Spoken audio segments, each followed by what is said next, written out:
तो guys Chris Jericho और young बक्स के AEW को लीव करने को लेकर जिम कॉर्नेट ने किया बहुत ही बड़ा खुलासा। क्या हैंगमैन पेज के बाद हुक बनेंगे AEW के अगले वर्ल्ड चैंपियन? AEW के बाहर किस इंटरनेशनल कंपनी के ऊपर कंफर्म हुआ ब्रायन डैनियल्सन का डेब्यू? और गाइस जॉनथन ग्रासम के ROH वर्ल्ड चैंपियन बनने के बाद जॉनथन ग्रासम के क्या है टाइटल डिफेंस के मेजर प्लान?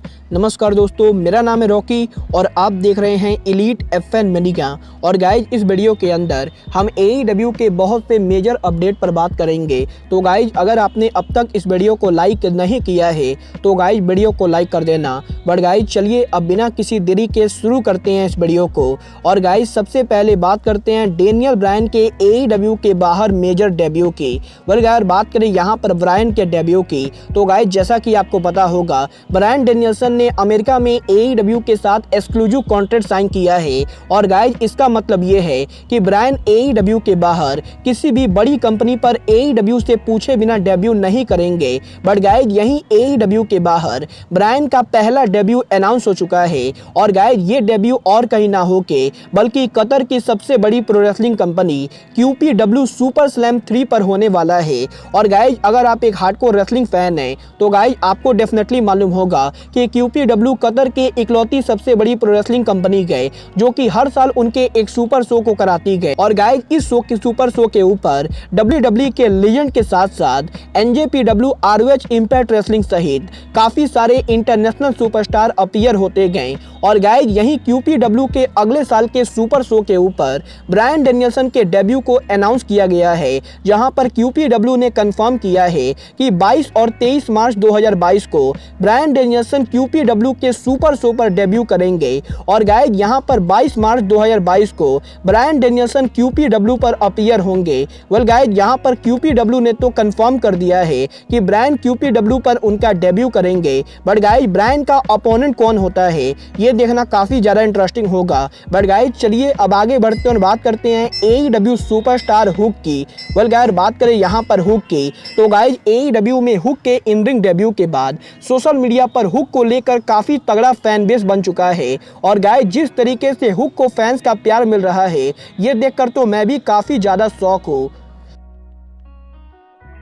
क्योंकि गाइज यहाँ पर हुक के AEW में डेब्यू के बाद हुक ने CM पंक के मर्चेंडाइज रिकॉर्ड को भी तोड़ दिया है। और गाइज हुक के AEW में डेब्यू के बाद हुक का फैन बेस बहुत ही ज़्यादा एग्रेसिव हो चुका है। और गाइज यहाँ पर सोशल मीडिया के ऊपर अब बहुत सारे फैंस का ये मानना है कि हुक AEW के अगले वर्ल्ड चैंपियन बनेंगे। और गाइज यहाँ पर हुक के वर्ल्ड चैंपियन बनने को लेकर सोशल मीडिया पर काफ़ी सारे ट्रेंड भी चल रहे गए। और गाइज यहाँ पर लाखों तादाद में फैंस ये चाहते गए कि हैंगमैन पेज को हराकर हुक AEW के अगले वर्ल्ड चैंपियन बने। गाइज मुझे तो यहाँ पर बिल्कुल भी नहीं लगता है कि AEW को हुक को इस समय पर वर्ल्ड चैंपियन बनाना चाहिए, क्योंकि गाइज यहाँ पर हुक की एज अभी बहुत ही ज्यादा कम है। और गाइज हुक के पास एक्सपीरियंस भी नहीं गए। और गाइज अगर हुक सही में AEW के वर्ल्ड चैंपियन बनते गए तो गाइज ये AEW के डाउनफॉल की शुरुआत होगी। बट गाइज यहाँ पर हुक के फैंस को तो लगता है कि हुक को AEW वर्ल्ड चैंपियन बनना चाहिए। गाइज आपको क्या लगता है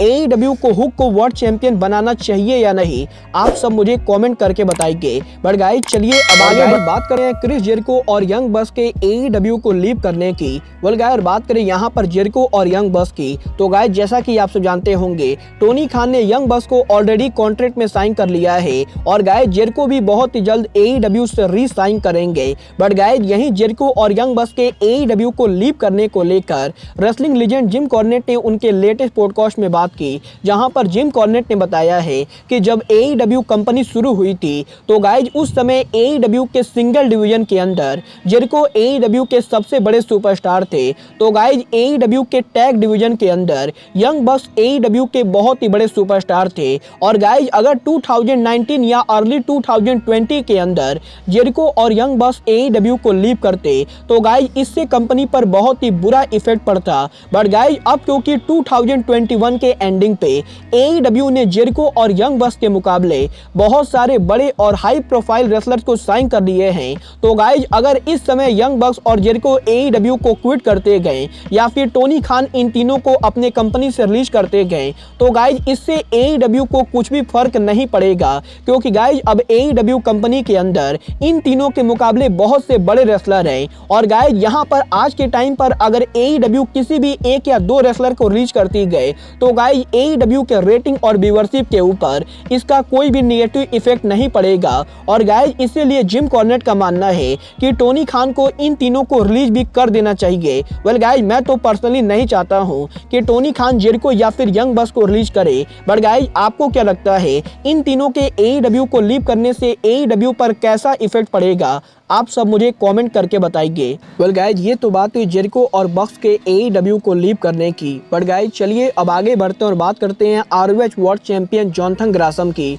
वेल गाइज बात करें यहाँ पर जॉनथन ग्रासम की तो गाइज इस हफ्ते जॉनथन ग्रासम ने उनके लेटेस्ट इंटरव्यू के अंदर ROH के वर्ल्ड टाइटल के फ्यूचर प्लान्स को लेकर बात की गई, जहाँ पर जॉनथन ग्रासम ने बताया है कि जॉनथन ग्रासम के लास्ट वर्ल्ड चैंपियन बनने के बाद ROH कंपनी अब टेम्पोररी लेवल पर शटडाउन हो चुकी है। और गाइज कंपनी के टेम्पोररी शटडाउन की वजह से जॉनथन ग्रासम आने वाले 4 से 5 महीनों तक इस टाइटल को ROH के शो पर तो डिफेंड नहीं कर पाएंगे। बट गाइज यहाँ पर क्योंकि ROH रेसलिंग के फॉरबिडन डोर ओपन है तो guys Jonathan Grasim forbidden door से एंटर होके AEW पर इस टाइटल को डिफेंड करना चाहते गए। और गाइस यहाँ पर जॉनथन ग्रासम ने बताया है कि क्योंकि जॉनथन ग्रासम का करंट वर्ल्ड टाइटल ROH का ओरिजिनल वर्ल्ड टाइटल है, जिस टाइटल को CM पंक और ब्रायन डेनियल्सन ने होल्ड किया था, तो गाइस इसीलिए जॉनथन ग्रासम इस टाइटल को लेकर AEW के अंदर जाना चाहते गए। और गाइस जॉनथन ग्रासम इस टाइटल के ओरिजिनल चैंपियन CM पंक और ब्रायन डेनियल्सन इन दोनों के खिलाफ डिफेंड करना चाहते गए। और गाइस CM पंक और ब्रायन डेनियल्सन को हरा के जॉनथन ग्रासम फैंस को प्रूव करेंगे कि जॉनथन ग्रासम ROH के रियल वर्ल्ड चैंपियन है। और guys ROH world title wrestling industry का बिगेस्ट वर्ल्ड टाइटल है। वेल गाइस ग्रासम ने तो क्लियर कर दिया है कि वो AEW पर इस टाइटल को लेकर जाना चाहते गए, but guys Tony Khan Grasim को AEW पर लाते हैं या नहीं ये देखना काफी ज्यादा इंटरेस्टिंग होगा। बट गाइस अब आज के इस वीडियो में बस इतना ही। मैं मिलता हूं आपसे अपने अगले वीडियो में, बट गाइस तब तक के लिए just like Kenny Omega says good bye, good night and bang.